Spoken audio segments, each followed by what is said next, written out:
Assalamualaikum warahmatullahi wabarakatuh. Salam sejahtera bagi kita semua. Seperti yang telah saya janjikan kemarin, di sini saya akan menjelaskan penggunaan tabel Loove-Scroll pada penentuan karbohidrat, penentuan kadar karbohidrat.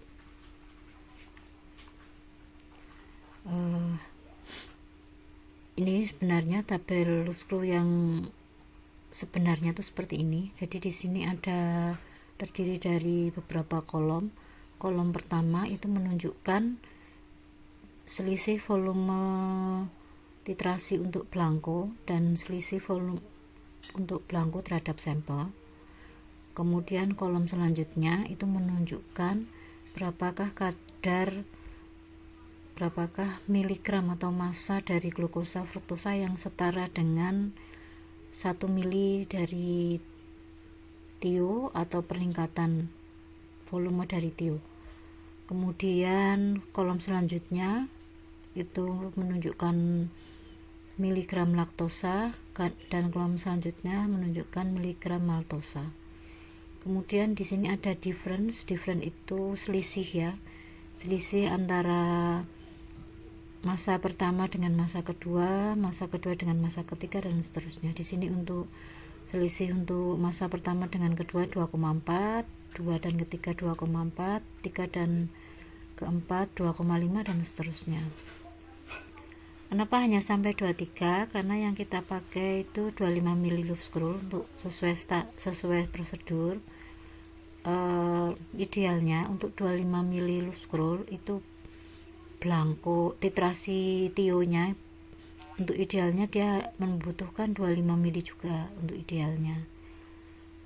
Jadi tidak lebih dari 25 atau sedikit banyak naik sedikit atau turun sedikit. Sebenarnya ini masih ada sedikit. Kemudian bagaimana cara membacanya? Kita hanya membutuhkan data ini ya, selisih antara volume natrium tiosulfat 0,1 mol atau 0,1 molar dari belangko dan sampel. Kemudian barulah kita tetapkan berapa miligramnya glukosa fruktosanya atau laktosa dan maltosanya. Untuk tio yang digunakan itu 0,1 N. Bagaimana kalau lebih besar yang kita pakai? Nanti kita bisa lakukan penyesuaian di rumus perhitungannya. Misalnya kita pakai tio 0,2, apakah bisa menggunakan tabel ini? Bisa. Kita nanti sesuaikan lagi untuk perhitungannya.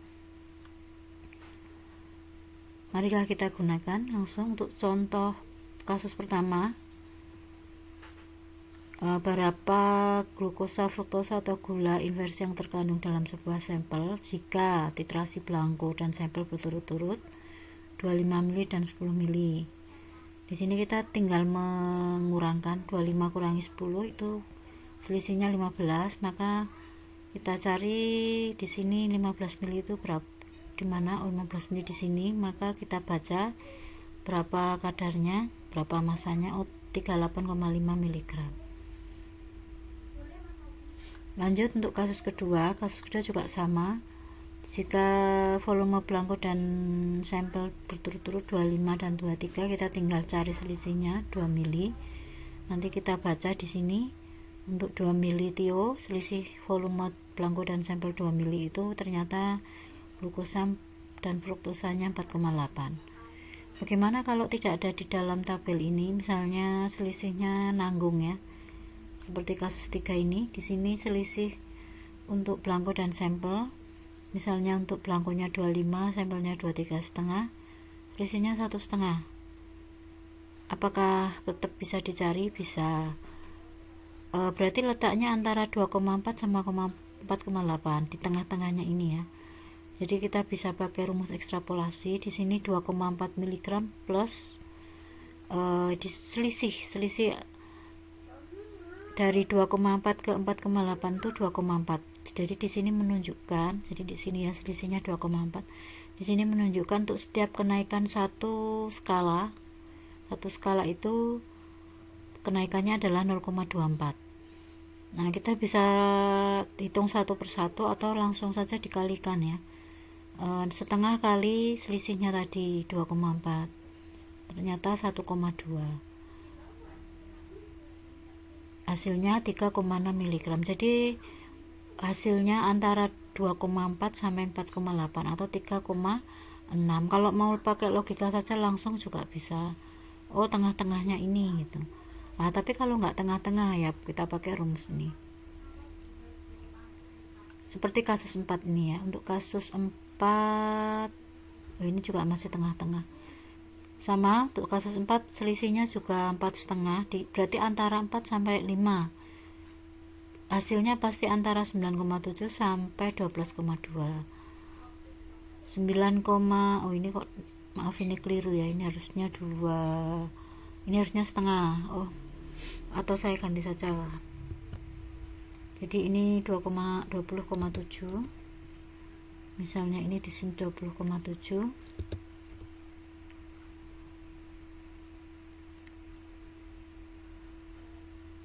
Maaf kalau 20,3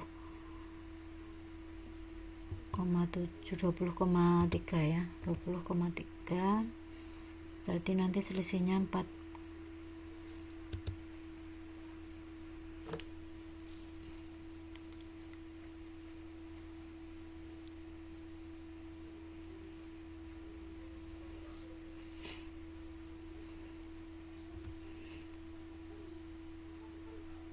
Jadi nanti selisihnya 4,7. Cari selisihnya dulu, jangan lupa. Jadi jangan langsung ya, cari selisihnya dulu.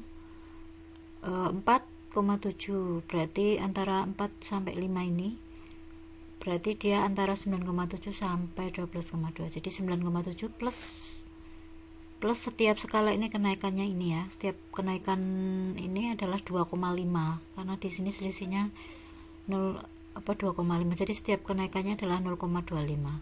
Atau kita tinggal mengkalikan saja 0,7 kali 2,5. Sehingga kita dapatkan 11,45. Jadi antara ini sama ini. Kemudian bagaimana menentukan kadarnya? Rumus yang kita pakai seperti ini ya. Jumlah miligram gula atau fruktosa. Karena kadar itu setelah kalian ketahui bersama, kadar itu membandingkan antara sampel dengan massa. Kita cukup membandingkan berapa toh sampel yang terkandung per massanya. Kenapa ini harus dikalikan 0,1? Nah tadi gimana kalau TIU-nya tidak 0,1? Apakah bisa pakai tabel tadi? Bisa. Nanti kita lakukan penyesuaian. Jadi di sini nanti kita masukkan berapa normalitas TIU yang kita pakai. Kalau 0,1 berarti 0,1 per 0,1 atau sama dengan 1, jadi tidak pengaruh. Tapi kalau misalnya TIU-nya pakai 0,2 berarti setengahnya ya, berarti jumlah miligram glukosanya kali setengahnya. Kita juga perlu mempertimbangkan berapa pengenceran yang kita pakai. Kalau tidak diencerkan ya pasti pengencerannya 1, tapi jarang kalau tidak diencerkan, pasti diencerkan. Kemudian per massa sampel kali 1000. Kenapa harus kali 1000? Karena di sini miligram. Jadi kita perlu menyesuaikan satuan. Kemudian 0,9 adalah faktor konversi. Jika yang kita cari adalah kadar karbohidrat dengan sampel amilum. Nanti kalau misalnya sampelnya adalah sukrosa dan yang kita cari kadar sukrosa, nah ini faktor konversinya bisa dirubah 0,95. Begitu juga untuk maltosa dan laktosa ya. Nanti bisa kita ubah di sini. Atau dari mana cara mendapatkan angka itu? Ya, sebenarnya ini perbandingan antara molekul relatif dari karbohidrat dengan molekul relatif gula reduksinya.